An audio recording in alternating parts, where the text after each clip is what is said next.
حبيبه في اللغة العربية، والصلاة والسلام على أفصح العرب والعجم الذي اهتم باللغة العربية، وعلى من سار على سيرته فعلم وعلم أو تعلم اللغة العربية. أما بعد، فأعوذ بالله من الشيطان الرجيم. بسم الله الرحمن الرحيم. إنا أنزلناه قرآنا عربيا.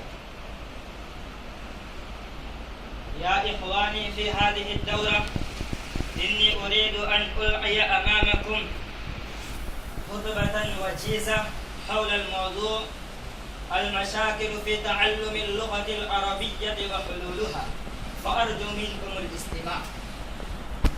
يا إخواني، لا شك أن اللغة العربية تعد من اللغات الإنسانية السامية، والتي تعتبر جزءا من الحضارة العربية، فإن لها أهمية عظيمة ومكانة عالية ودرجة رفيعة لأسباب تالية. إن هذه اللغة لغة القرآن الكريم، إن هذه اللغة لغة السنة النبوية الشريفة، وهذه اللغة لغة أهل الجنة، كما قال النبي صلى الله عليه وسلم في حديثه المبارك: أحب العرب لأني عربي، والقرآن عربي، وكلام أهل الجنة عربي. وما أحسن وما أجمل وما أودع ما قال الدكتور محمد صادق الترهوني في مجلة الوعي من أهمية اللغة العربية وقداستها: إن هذه اللغة ككائن حي، تحيا بحياة أبنائها، تقوى بقوتهم، تعز بعزتهم، تتسود بسيادتهم، وتتجدد مع الأجيال.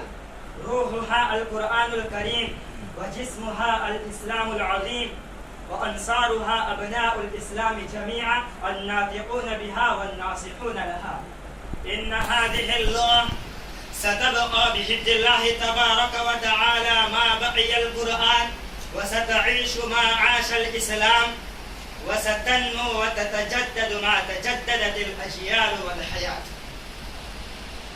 يا إخواني، بعد ذلك أود أن أسلط الضوء على المشاكل والأسباب التي تحول في تعلم اللغة العربية. يا إخواني، من أسبابها ومن الخيف والظلم على اللغة العربية وطالبيها أن كتب اللغة العربية الدراسية لا يسند تدريسها في المدارس العربية عامة إلى المتخصصين في اللغة العربية وآدابها، المتذوقين لها، المتضلعين منها، المحبين لها حبا جما تاما عاما. كما لا يسند إلى المعلمين الذين يتمتعون بنقل الأذواق الأديبة اللطيفة إلى الطلاب